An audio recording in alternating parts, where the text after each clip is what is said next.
اگر آپ نے سیکولرزم کو اڈاپٹ کر لیا ہے تو پھر سیکولرزم کے جو بھی تقاضے ہیں وہ تو آپ کو پورے کرنے پڑیں گے.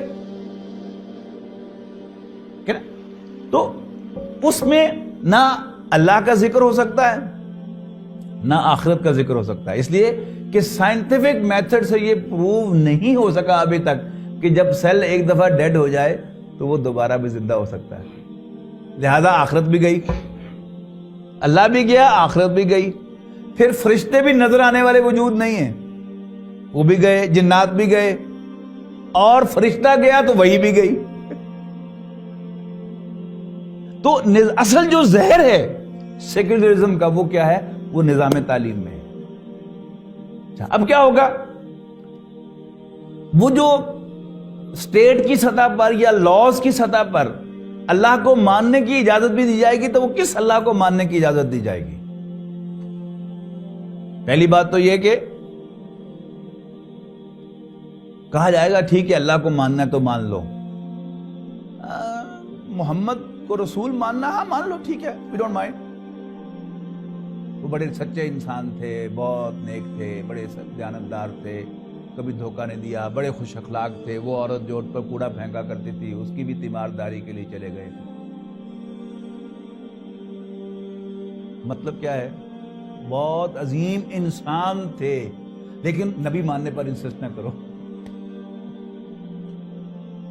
اس لیے کہ اگر تم محمد صلی اللہ علیہ وسلم کو اللہ کا نبی مانو گے، اللہ کا رسول مانو گے، تو پھر ان کی پیروی پر انسسٹ کرو گے، ان کا ہر حکم ماننے پر انسسٹ کرو گے. یہ نہیں ہم اجازت دیں گے.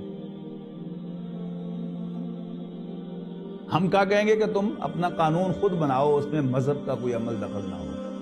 Believe that laws and education should be based on facts and science, etc. اب فیکٹ کے ساتھ ایک اور لفظ آتا ہے فیکٹس اینڈ فگرز، یعنی قانون سازی فیکٹس اینڈ فگرز کی بنیاد پر تو ہو سکتی ہے لیکن مذہب کی بنیاد پر نہیں ہو سکتی. اس کی مثال میں آپ کو دیتا ہوں کہ امریکہ کی عظیم اکثریت عیسائیوں پر مشتمل ہے. کچھ سال پہلے امریکہ میں ایک قانون پاس ہوا تھا، پروہیبیشن ایکٹ، جس کے تحت شراب بین کر دی گئی تھی. اب بائبل میں بھی شراب حرام ہے،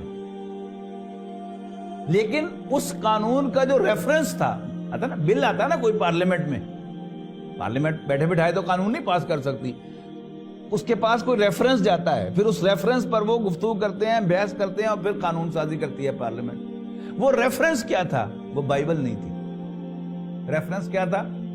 فیکٹس اینڈ فگرز. کہ اس سے ہر سال اتنے ایکسیڈنٹس ہوتے ہیں، اتنی اموات واقع ہوتی ہیں، ہاسپٹل پر اتنا برڈن بڑھ جاتا ہے، پولیس کا اتنا کام بڑھ جاتا ہے، لہذا اس کو بین کر دیا جائے. تو ریفرنس کیا تھا؟ Facts and figures, not Bible, not Christian. یہ ہے سیکولرزم.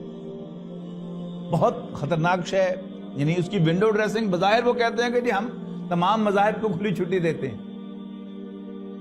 لیکن نظام تعلیم کے ذریعے وہ کسی بچے کو اس قابل ہی نہیں چھوڑتے کہ وہ اللہ کو مانے.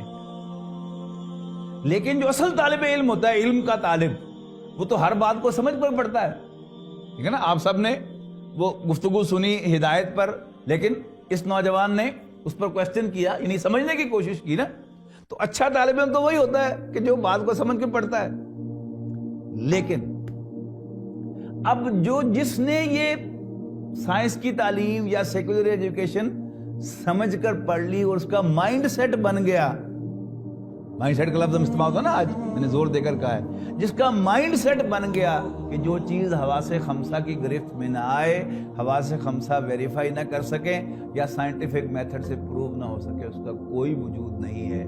آپ مجھے بتائیں کہ وہ کبھی اللہ کو مانے گا؟ نیور. اب سمجھ میں آئے گا علامہ اقبال کا وہ شعر آپ کو کہ گلا تو گھونٹ دیا اہل مدرسہ نے تیرا. اہل مدرسہ سے مراد یہاں سکول ہے، دینی مدرسہ نہیں ہے، وہ سکول کا اردو ترجمہ مدرسہ. گلا تو گھونٹ دیا اہل مدرسہ نے تیرا، کہاں سے آئے صدا لا الہ الا اللہ. اور اکبر الہ آبادی نے اپنے ظریفانہ انداز میں کہا کہ یوں قتل سے لڑکوں کے وہ بدنام نہ ہوتا، افسوس کہ فرعون کو کالج کی نہ سوچی. اور ہم تو سمجھے تھے کہ لائے گی فراغت تعلیم، کیا خبر تھی کہ چلائے گا الحاد بھی ساتھ.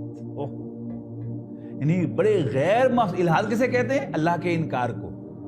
ملحد اللہ کا انکار کرنے والا, اللہ تعالیٰ کے وجود کا انکار کرنے والا. تو ہم تو سمجھے تھے کہ لائے گی فراغت تعلیم, یعنی ہمیں دھوکہ کیا ہوا کہ جی ہم سائنس کی تعلیم حاصل کریں گے, ڈاکٹر بن جائیں گے, انجینئر بن جائیں گے, سائنٹسٹ بن جائیں گے اور ہم اکنامکلی ویل آف ہو جائیں گے. یہی ہوتا نا شوق. لیکن وہ سائنس کی تعلیم جب ہم نے پڑھ لی اور واقعی وہ ہمیں سمجھ میں آ گئی بات, تو سمجھ کے آئی کہ جو چیز ہماری خواص خمسہ کی گرفت میں نہ, اس کا وجود ہی کوئی نہیں, تو اللہ تعالیٰ کا کبھی میں مان سکوں. لہذا جو بھی ذہین بچہ اس نظام تعلیم میں پڑھ کے نکلتا ہے وہ اللہ کا باغی ہوتا ہے, مذہب کا باغی ہوتا ہے. وہ کوئی تو مذاق اڑاتا ہے, religion is the opium of the masses.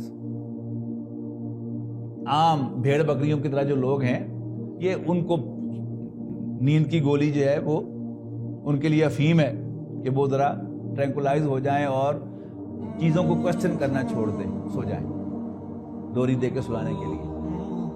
عام جو خواص ہیں, پڑھے لکھے لوگ ہیں, سمجھدار لوگ ہیں, ان کے لیے مذہب نہیں ہے. کوئی کہتا ہے کہ I was born with no religion, مذاق اڑاتا ہے, زیر لب مسکراتا ہے.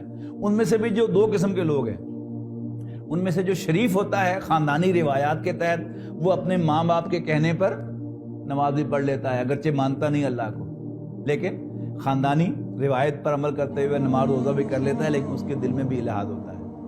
اور جو ان میں سے باغی ہوتا ہے وہ کھل کر کہہ دیتا ہے. قرآن مجید میں ذکر ہے یہ کہ دو قسم کے بتائے گئے ہیں. ایک وہ ہے کہ جو اللہ تعالیٰ سے دعا کرتا ہے کہ رب اوزینی ان اشکر نعمتک التی انعمت علی وعلی والدی وان اعمل صالحا ترضاہ وادخلنی برحمتک فی عبادک الصالحین, کہ اللہ مجھے توفیق دے کہ میں تیرا اور اپنے والدین کا شکر ادا کروں اور یہ کروں. اور دوسرا شخص وہ ہے کہ جو اپنے والدین کے سامنے اکڑتا ہے اور اس کے والدین جو ہیں اس کی منتیں کرتے ہیں, ویلک آمن, تیرا ستیہ ناس ہو, ایمان لے آ, اور وہ اکڑتا رہتا ہے ان کے سامنے. تو یہ مائنڈ سیٹ, اگر کسی انسان کا مائنڈ سیٹ جو ہے وہ سائنٹیفک ہو جائے, فیکٹ, سائنٹیفک ٹرمز میں فیکٹ بیسڈ ہو جائے, تو پھر وہ اللہ تعالیٰ کو نہیں مان سکتا. تو خواہ کہا جائے کہ جی بے شک ہم نہیں کیا مانتے, we don't mind کہ whether someone believes in God or he doesn't, he believes in one God or 10 gods, لیکن نظام تعلیم کے ذریعے سے جب انہوں نے ٹیکہ ہی ایسا لگا دیا کہ جس سے وہ اللہ کو مان ہی نہیں سکتا, تو پھر یہ ہے اصل زہر سیکولر.